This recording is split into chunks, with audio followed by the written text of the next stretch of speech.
దేవుని వాక్యమైన పరిశుద్ధ గ్రంథం బైబిల్లో నుండి ద్వితీయోపదేశకాండం 18వ అధ్యాయాన్ని చదువుకుంటాం. ద్వితీయోపదేశకాండం 18వ అధ్యాయం.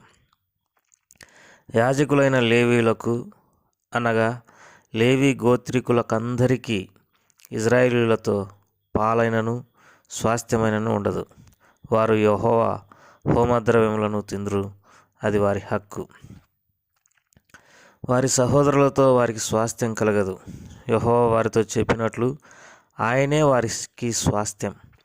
జనుల వలన అనగా ఎద్దును గాని గొర్రెను గాని మేకను గాని బలి అర్పించు వారి వలన యాజకులు పొందవలసినదేదనగా కుడి జబ్బను 2 దవడలను పొట్టను యాజకునికి ఇవ్వవలెను.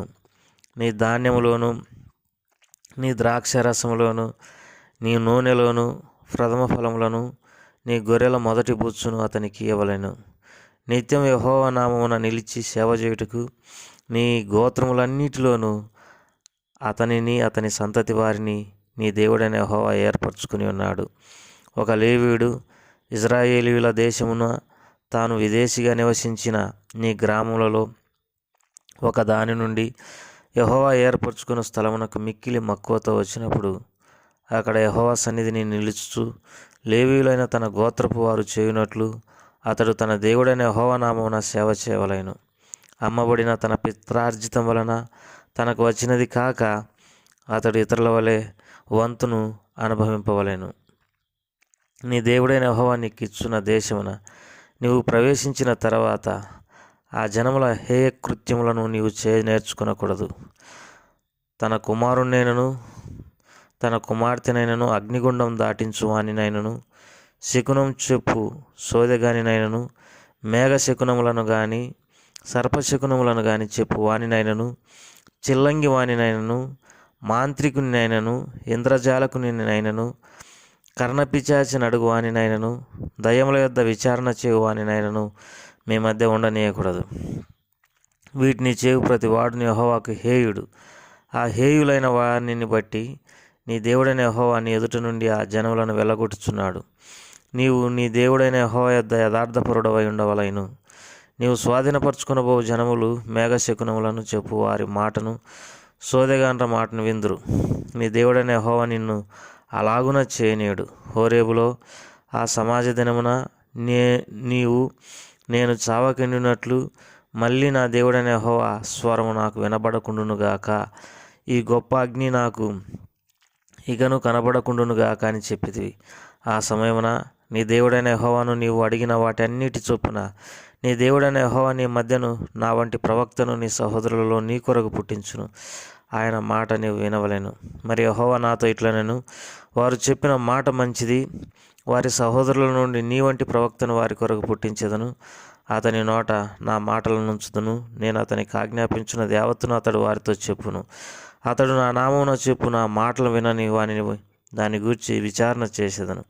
అంతేకాదు ఏ ప్రవక్తయు అహంకారం పూని నేను చెప్పుమని తనకు ఆజ్ఞాపించని మాటను నా నామమున చెప్పునో ఇతర దేవతల నామమున చెప్పునో ఆ ప్రవక్త చావవలెను.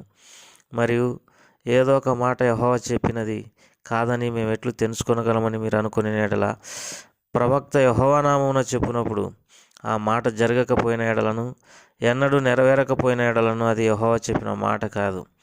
ఆ ప్రవక్త అహంకారం చేతనే దాన్ని చెప్పాను గనుక దానికి భయపడవద్దు. దేవుడు ఈ మాటలను దీవించినట్టుగా చిన్న ప్రార్థన చేసుకుంటాం.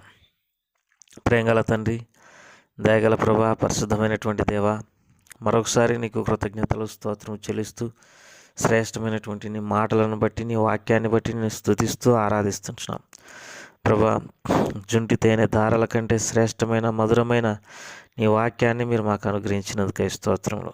ఆకాశమందు నీ వాక్యం నిత్యము నిలకడగా ఉన్నందుకై స్తోత్రం చెల్లించుకుంటున్నాం. ప్రభా, మరి నీ నామం అంతటికంటే నీ వాక్యాన్ని నువ్వు గొప్ప చేసినటువంటి దేవుడుగా ఉన్నందుకై స్తోత్రములు. నీవు వాక్యమైనటువంటి దేవుడవై ఉన్నందుకై నేను ఎంతగానో స్తుతిస్తూ ఆరాధిస్తుంటున్నాం.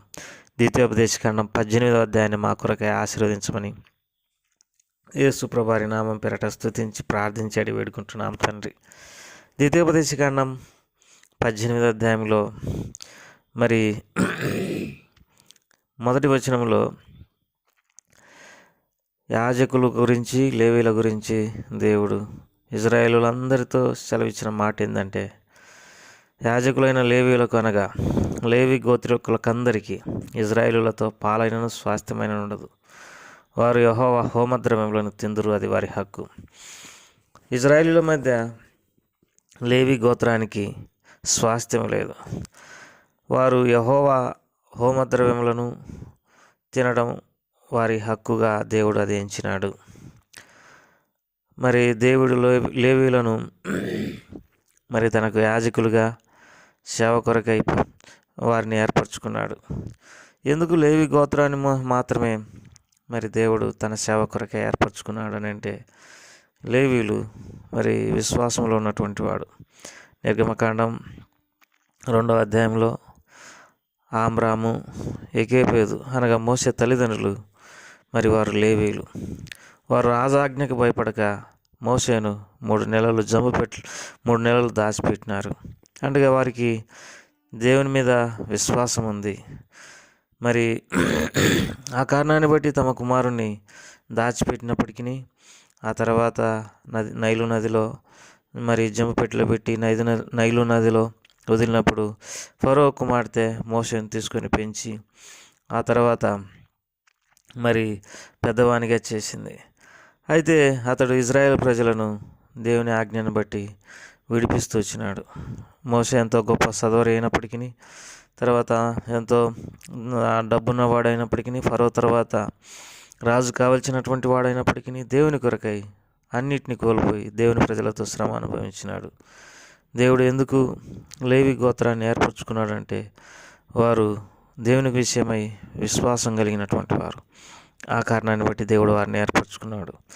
తర్వాత ఇజ్రాయేలీలందరూ విగ్రహాన్ని చేసుకుని, దూడను చేసుకొని దానికి పూజించినప్పుడు యెహోవా పక్షమందున్న వారు బయటికి రండి అని మోషే సెలవిచ్చినప్పుడు లేవి గోత్రికులు మాత్రమే బయటికి వచ్చినారు. మరి ప్రతివాడు కనికరించక విగ్రహం ముందల మరి నాట్యమాడినటువంటి వారిని, విగ్రహానికి పండగ చేసిన వారిని చంపమని చెప్పినప్పుడు వారు లేవీలు కనికరించకుండా చంపుతూ వచ్చినారు. దేవుని విషయమైన రోషం వారిలో ఉంది. దేవుని యందు విశ్వాసం ఉంది. దేవునికి దగ్గరగా కావడానికి వారు ఎంతైనా మరి నష్టపరుచుకునేటటువంటి వారు. ఆ కారణాన్ని బట్టి దేవుడు లేవి గోత్రాన్ని ఏర్పరచుకున్నాడు తన సేవ కొరకై. దేవుని హోమద్రవ్యములను తినేటటువంటి భాగ్యం వారికి దొరికింది కనుక మరి మనము శ్రేష్టమైనటువంటి వాటిలో యాజకునికి మనము ఇవ్వవలసినటువంటి వారమై ఉంటున్నాం. మీరు పిసుకు ప్రతి ముద్దలో మొదటి ముద్ద యాజకుని దాని దేవుని వాక్యంలో రాయబడింది. కాబట్టి ప్రతి విషయంలో మనము శ్రేష్టమైనవి మరి యాజకులకు, లేవీలకు ఇవ్వవలసినటువంటి వారమై ఉంటున్నాం. తద్వారా వారు తిని మరి దేవుని సేవ చేయడానికి అవకాశం ఉంటుంది. దేవుని వాక్యంలో మరి 18వ అధ్యాయం 5వ వచనంలో నిత్యం యెహోవా నామమున నిలిచి సేవ చేయుటకు నీ గోత్రములన్నిటిలోనూ అతనిని అతని సంతతి వారిని నీ దేవుడైన యెహోవా ఏర్పరచుకుని ఉన్నాడని దేవుని వాక్యంలో రాయబడింది. యెహోవా నామమున నిలిచి సేవ చేయడానికి లేవి గోత్రాన్ని దేవుడు ఏర్పరచుకుని ఉన్నాడు. లేవీలు దేవుని చేత ఏర్పరచుకునబడినటువంటి వారు.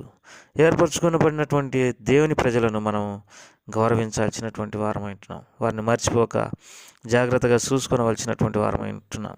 దేవుని వాక్యంలో మాటికి ఇజ్రాయేలులతో దేవుడు సెలవిచ్చిన మాట ఏంటంటే, మరి నీ మధ్యన లేవీలకు స్వాస్థ్యం లేదు కనుక వారిని చేయి విడసవద్దు అని దేవుడు వారికి సెలవిస్తూ వచ్చినాడు. ప్రియమైనటువంటి వారలారా, మనం దేవుని నుండి ఎన్నో మేలులు పొందినప్పటికీ దేవుని నామమున నిలిచినటువంటి దేవుని దాసులను మర్చిపోయినటువంటి సంవత్సరాలు, రోజులు, నెలలు అనేకము కదా.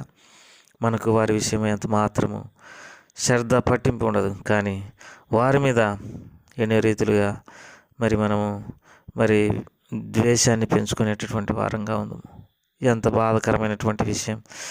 తర్వాత ఇజ్రాయేలీల మధ్య శకునగాన్లు కానీ, సోదెజెప్పువారు కానీ, మేఘ శకునములను చూసువారు కానీ, సర్పశకునములను చూసువారు కానీ, మాంత్రికులు కానీ, ఇంద్రజాలకులు కానీ, కర్ణపిచాచి అడుగు వారు కానీ ఉండకూడదు. దయ్యముల వద్ద విచారణ చేయవాని ఆయనను మీ మధ్య ఉండనీయకూడదని రాయబడింది. కాబట్టి అగ్నిగుండం దాటించువారు, శకునం చెప్పేటటువంటి వారు, సోదెగాండ్లు, మేఘశకునములను చూసేటటువంటి వారు, మరి సర్పశకునములను చూసేటటువంటి వారు, చిల్లంగి వారు, మాంత్రికులు, ఇంద్రజాలికులు, కర్ణపిశాచి యొద్ద విచారణ చేసేటువంటి వారు, దయ్యాల యొద్ద విచారణ చేసేటటువంటి వారు ఇజ్రాయేలులో ఉండకూడదు. మరి అట్టి వాటి యొద్ద విచారించేటటువంటి వారు మరి వారు కూడా ఉండకూడదని దేవుడు ఖచ్చితంగా వారికి ఆజ్ఞాపించినాడు. ప్రియమైన వారలారా, దేవుని వాక్యంలో రాయబడింది, నీవు నీ దేవుడైన యెహోవా యొద్ద యథార్థపరుడవై ఉండవలెను. మనము వీటన్నిటిని అభ్యాసం చేసుకొనక దేవుని మీదనే మనము విశ్వాసం ఉంచుకొనవలనని దేవుడు సెలవిస్తూ వచ్చినాడు. తర్వాత మరి దేవుని వాక్యంలో రాయబడింది, నీలాంటి ప్రవక్తను అనగా మోషే లాంటి ప్రవక్తను దేవుడు వారి కొరకు పుట్టిస్తానని, వారు అతని మాట వినవలనని దేవుడు సెలవిస్తూ వచ్చినాడు. నిజమే, యేసుక్రీస్తు ప్రభువారు మోషే మరి ఎలాంటి ప్రవక్తను, ఆయన కూడా ప్రవక్తగా ఈ లోకంలో జన్మించినాడు. అయితే ఆయన దేవుని కుమారుడు, పాపం లేనటువంటి దేవుని కుమారుని ఈ లోకంలో జీవించినాడు కనుక ఆయన మాట ఈ భూమి మీద ఉన్నటువంటి ప్రజలందరూ వినవలేను.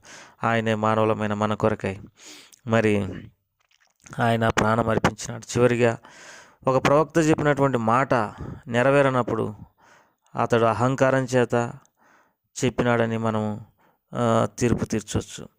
కాబట్టి కొంతమంది తాము దేవుని యొద్ద నుండి పంపబడకపోయినప్పటికీ, దేవునికి సంబంధించిన వ్యక్తులు కాకపోయినప్పటికీ ఎన్ని రీతులుగా అహంకారంతో మాట్లాడేటటువంటి వారిని ఈ కాలంలో కూడా మనం చూడవచ్చు. కనుక మనం వారి నుండి దూరమై మరి విశ్వాసంతో ముందుకు సాగడానికి ప్రభు కృపను అనుగ్రహించును గాక. ప్రేమగల తండ్రి, దయగల ప్రభు, ఈ మాటలన్నింటినీ మా కొరకై దీవించమని యేసు ప్రభువారి నామం పెరటాడి వేడుకుంటున్నాం తండ్రి. ఆమేన్.